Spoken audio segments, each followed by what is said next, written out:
NIMS academy YouTube च्यानलमा तपाईलाई स्वागत गर्न चाहन्छु। यो भिडियोमा म तपाईलाई यो क्यालेन्डर डिजाइन कसरी गर्न सकिन्छ एडोब फोटोसपमा तपाईलाई यो भिडियोमा तपाईहरुमाझ प्रस्तुत गर्न गइरहेको छु। कृपया यो भिडियो अन्त्यसम्म हेर्दिनु होला र यो च्यानलमा नयाँ हुनुहुन्छ भने निम्स एकाडेमी युट्युब च्यानललाई सब्स्क्राइब गर्न चाहिँ नभुल्नु होला।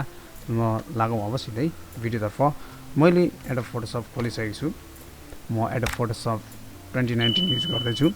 फाइल न्यू गर्नु होला। फाइल न्यू गरिसकेपछि यहाँबाट एउटा डायरेक्ट बक्स ओपन हुन्छ। यहाँबाट प्रिन्टमा सिलेक्ट गर्नु होला र यहाँ चाहिँ म टेक्स्ट क्यालेन्डर डिजाइन भनेर नाम दिन्छु 2022 अनि यसको साइज तपाईलाई कति चाहिन्छ त्यो अनुसार लिनु होला। हामीलाई विड्थ भनेको धेरै नै चाहिन्छ, त्यही भएर म यसलाई 8 राख्दै छु। हाइट भनेको यहाँ म 5 राख्दै छु। कतिमा ठिक्क हुन्छ 5 तपाईलाई 85 मा गर्दै छु। मैले चाहिँ रेजोल्युसन 300 राख्छु। कलर मोड अहिलेको लागि म आरजीबी राख्छु। तपाईको प्रिन्टिङ गर्नुहुन्छ सीएमवाई राख्नु होला। अहिले क्रिएट गर्दाखेरि म आरजीबी कलर मोड नै राख्दै छु। यहाँबाट क्रिएट गर्छु। यहाँ सुन्छ हाम्रो आइसकेको छ क्यानभास साइज। यहाँबाट म सर्लक्क एउटा सेप ड्र गर्छु। यो ड्र गर्नु परेको कारण भनेको म यसरी यसलाई एप्लाई गर्छु। यसको कलरिङ अरु यहाँनेर हल्का डिम खालको दिदैछु। यति म राख्छु र ओकेमा क्लिक गर्दैछु। यसरी राखिसकेपछि यहाँ हेर्न सक्नुहुन्छ तपाईहरुले। यहाँबाट अब हामीले चाहिँ एउटा अझै सेप लिनु पर्ने हुन्छ। यहाँबाट म सेप लिन्छु यहाँबाट र यसलाई हल्का बेन्ड गरिदिन्छु यसरी।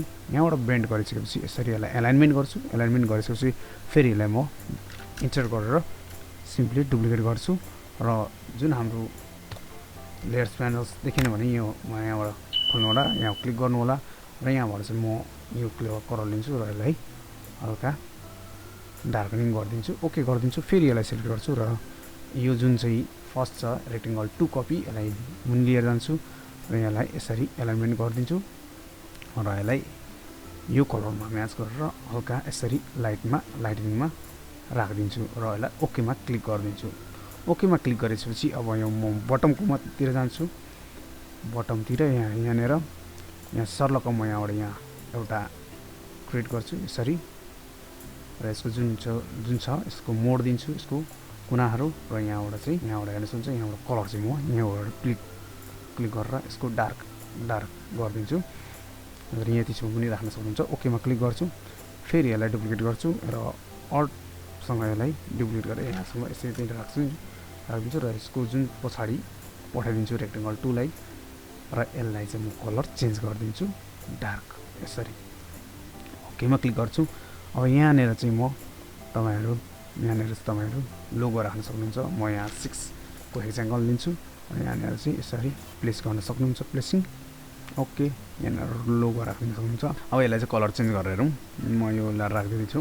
फेरि यसलाई म डुप्लिकेट गरेर यसलाई अझै सानो पार्दिन्छु यसको ठिक्कको साइजमा आओस् भनेर। त्यसपछि फेरि यसलाई म सेलेक्ट गर्छु, अल्ट प्रेस गर्छु र यसलाई डुप्लिकेट गर्छु र यसलाई हल्का ठुलो पार्छु र यहाँनेर प्लेसिङ गरिदिन्छु यसरी र यसलाई म कन्ट्रोल जे गर्छु। कन्ट्रोल जे भनेको डुप्लिकेट अफ दैट लेयर अनि यहाँबाट हल्का सिम्पली यसरी गर्छु र यो पछाडिपट्टिको जुन लेयर छ यसको यो कलरमा लगाइदिन्छु।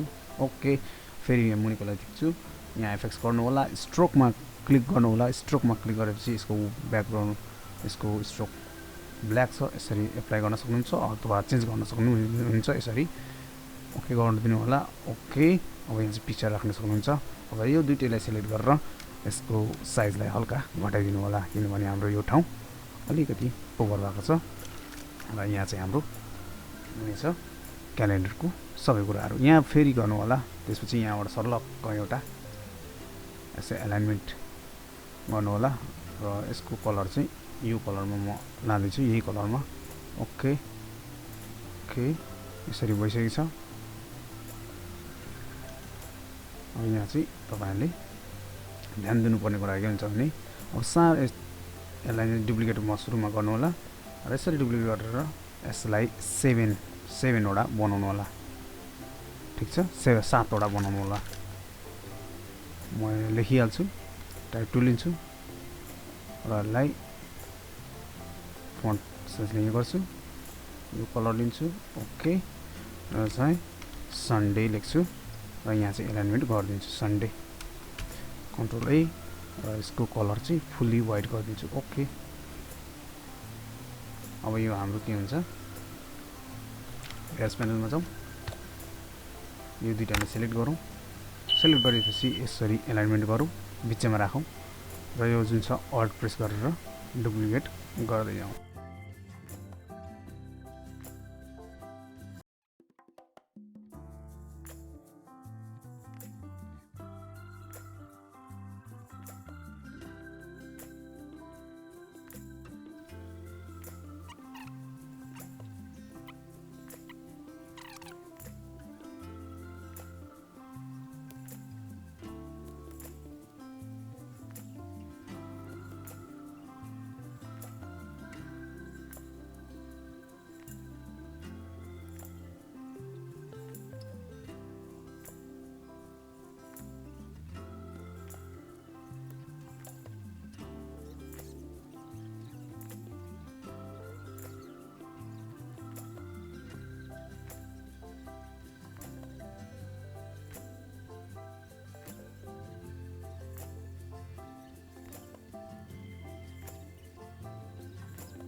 अब यसरी बनाइसकेको छौँ हामीले, यो फाइनल गरिसकेको छौँ। टाइप टुल लिनु होला, यहाँबाट चाहिँ जनवरी लेखिदिनु होला, JN कन्ट्रोल गर्नु होला, यहाँबाट ठुलो बनाइदिनु होला, यहाँ यसरी गर्नु होला, जनवरी लेखिदिनु होला यसरी, र यहाँबाट सिम्पली यसरी यसलाई तान्नु होला, र यहाँ कन्ट्रोल गर्नु होला, 2022 लेखिदिनु होला, जनवरी 2022। यहाँ लोगो राख्न सक्नुहुन्छ। अब यहाँ चाहिँ इमेजहरू राख्न दिन सक्नुहुन्छ।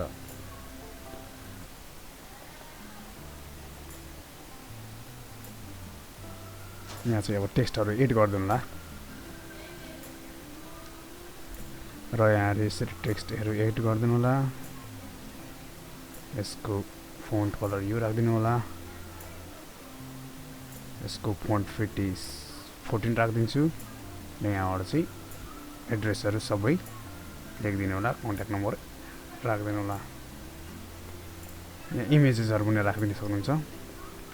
त्यसपछि यहाँबाट हेर्न सक्नुहुन्छ, म यसलाई सिलेक्ट गर्छु, कन्ट्रोल V गर्छु, र यहाँबाट यसरी यसलाई इमेजलाई तानिदिन्छु, र यसरी यहाँ राखिदिन्छु, ओके गर्छु, लेयर्स प्यान लिन्छु। हाम्रो इमेज कहाँ छ हेरौँ, र अल्टतिर प्रेस गरिदिनु होला। यसरी हामी एडजस्टमेन्ट गर्न सक्छौँ कुनै पनि इमेजलाई।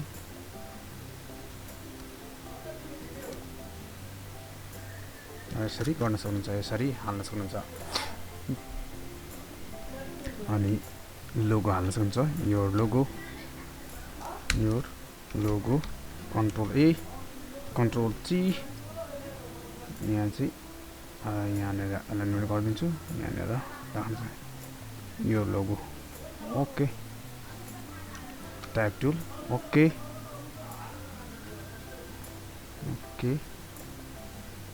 यसरी गर्न सक्नुहुन्छ।